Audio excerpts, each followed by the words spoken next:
Did you know that Americans spend over 145 minutes a day on their phones, often late at night, chasing something they can't even name?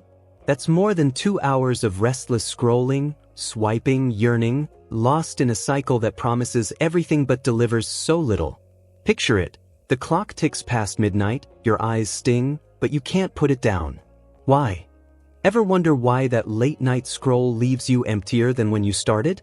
Hi, I'm your name, and today we're not just talking about screen time or mindless habits. We're diving into the hidden psychology of lust, not the steamy Hollywood kind, but the kind that keeps us up at night, craving what we can't have. It's that gnawing ache in your chest, that pull toward something, someone, some feeling that feels just out of reach. Lust isn't just about desire. It's a signal, a whisper from the depths of your psyche. Carl Jung called it the shadow, the parts of ourselves we hide, ignore, or deny. That endless scroll? It's not random. It's you searching for something you've lost, something you're afraid to face. Maybe it's connection. Maybe it's worth. Or maybe it's the you that got buried under years of pretending. We've all felt it, that fleeting high of a notification, a match, a like, gone as fast as it came. And then, the silence creeps in, louder than ever. Why doesn't it satisfy? Because lust, untethered from meaning, is a ghost. It haunts us not because we're weak, but because we're human, wired to seek, to long, to fill the spaces we don't understand. So, what if we stopped chasing shadows and started listening? What if that craving isn't a flaw, but a clue? Today, we're peeling back the layers, exploring why we crave, what we're really after, and how that restless yearning might just be the key to finding ourselves again. Picture this. It's late at night, the house is quiet, and you're alone.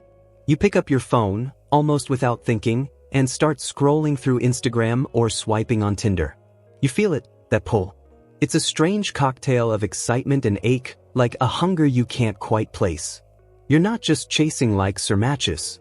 Deep down, you know it's about something more, something missing inside. Have you ever stopped to wonder what that something really is? That restless yearning. It's the kind that keeps you awake, scrolling past midnight, chasing a high that fades as soon as you catch it. It's like reaching for smoke.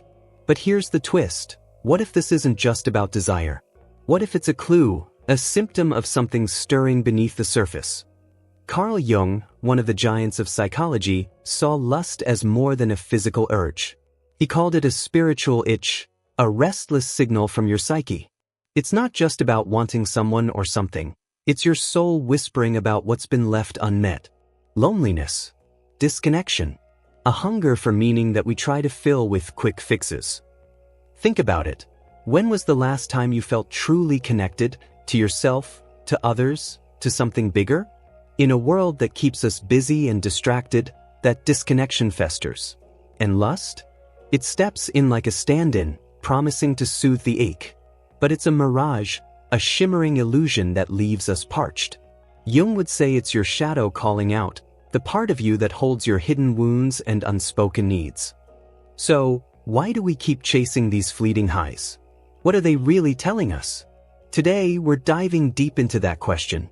We'll peel back the layers, lust, loneliness, the search for meaning, and see how they're all tangled together. This isn't just about understanding desire, it's about finding the path back to ourselves. What does it mean to feel connected? Picture this. It's 11 p.m. and Jake, a 28-year-old graphic designer, is sprawled across his couch. The blue glow of his phone lights up his face in the dark. He's got 2,000 Instagram followers. People who like his posts, comment on his designs, make him feel seen. But tonight, like every night, he's texting someone new, chasing that fleeting spark of something real. And when the chat dies, he's left staring at a silent screen, alone again. This is Jake's paradox, and maybe yours too. He's caught in what Carl Jung called the persona, the mask we wear to fit in, to be liked, to seem connected. For Jake, it's his online identity, sharp photos, clever captions, a follower count that whispers, "I belong." But Jung warned that the more we lean on this mask, the more we lose touch with who we really are. Beneath Jake's curated grid, there's a quiet ache, a loneliness that grows with every unanswered message. Here's the twist. Jake isn't chasing likes or attention. He's hooked on the hope, that tiny thrill of possibility when someone replies. Each new conversation feels like it could be the one to fill the void. But when it fades, and it always does, a pang hits his chest, disappointment tangled with resignation. Psychologist Sherry Tuckle calls this the illusion of companionship. Technology promises closeness without the messy depth of real bonds. Jake's trapped in that cycle, reaching out, only to sink deeper into isolation. Sound familiar? Ever scrolled through a sea of friends and still felt invisible? Jake's story shows us that hiding behind our personas doesn't protect us. It distances us. Jung believed true connection starts when we face our shadows, the parts we bury. For Jake, that might mean putting down the phone and looking inward. But as we'll see, peeling off the mask is no easy feat. Imagine your mind as a house. Upstairs, everything's tidy and presentable. That's the part of you that you show to the world. Your achievements, your smiles, your carefully curated social media posts. But downstairs, in the basement, it's a different story. It's dusty, cluttered, maybe a little scary. That's your shadow self, as Carl Jung would call it, the parts of you that you've buried or ignored, your shame, your fears, your unprocessed pain. Here's where lust comes in, not just as desire, but as a signal. It's like a flickering light bulb in that basement, briefly illuminating the mess but not cleaning it up. It draws your attention to what you'd rather avoid. Let's meet Sarah. She's 35, successful in her career, but when it comes to her personal life, she's stuck in a loop. Late-night hookups that give her a temporary high, until the thrill fades, leaving her emptier than before. She tells herself it's just fun, a way to blow off steam. But deep down, she knows it's more than that. Sarah's basement is full of unpacked boxes from a painful breakup she never fully processed. Her shadow self is trying to get her attention, whispering about her unresolved grief and fear of being truly alone. But instead of facing it, she's using lust as a distraction, a quick fix that keeps her from going down those creaky basement stairs. Here's what Jung would say: the shadow isn't bad, it's just hidden.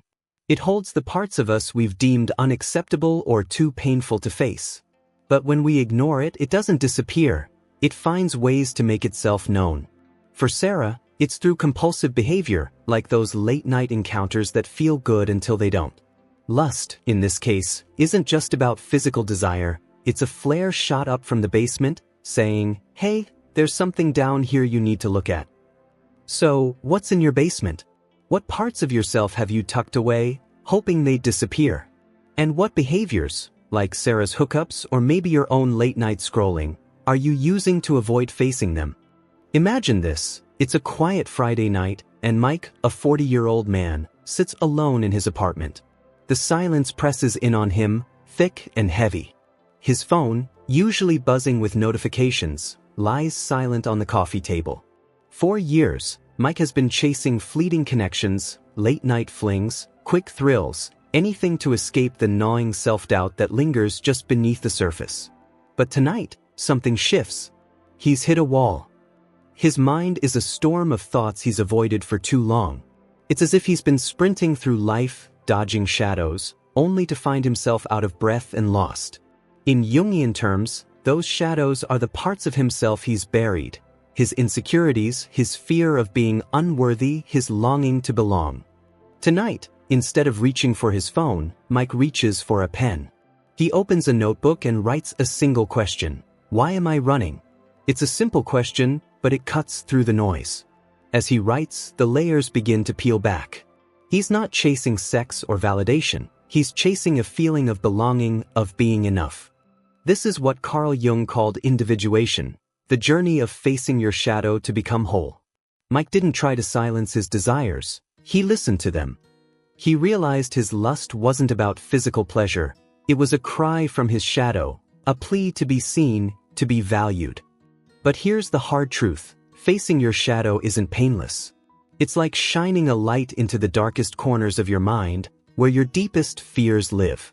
It hurts before it heals. Yet, for Mike, that pain was the first step toward something real, toward wholeness. So, what about you? What shadows are you avoiding? And what might happen if you stopped running and started listening? What if the spark we chase is just a shadow of what we truly crave? Picture Lisa and Tom, a couple in their 30s, caught in the glow of new love. Their chemistry crackled. Late-night talks, electric glances, the kind of rush that feels like a shot of adrenaline straight to the heart. But beneath the excitement, there was a hollow echo, a question neither dared to voice. Is this all there is? One rainy evening, after months of playing it safe, Lisa broke the silence. "I'm scared I'm not enough," she said, her words trembling like a leaf in the wind. It wasn't a confession for the faint-hearted, it was vulnerability, raw and unfiltered.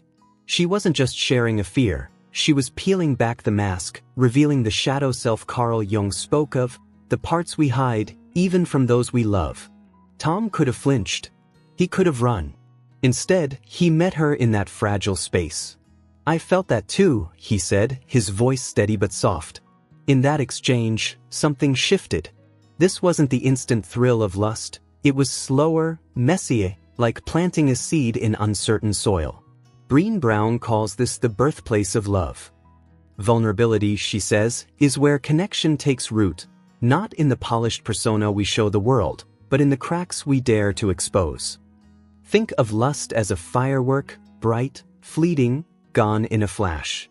Vulnerability? It's a candle, faint at first, flickering with doubt, but capable of lighting a room if you let it burn.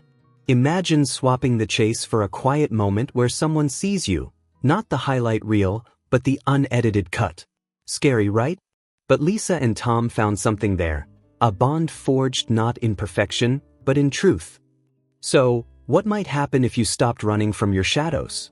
What if, just once, you let someone see the real you, scars, fears, and all? Vulnerability isn't weakness, it's the courage to be human. And maybe, just maybe, that's where love begins. Have you ever felt that restless ache, that yearning for something just out of reach? It's like a whisper in the dark, urging you to look closer, to dig deeper. What if I told you that this ache, this lust, isn't your enemy, it's your guide?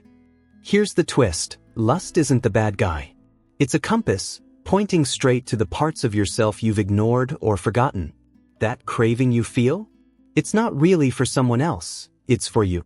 For the pieces of your soul you've left behind.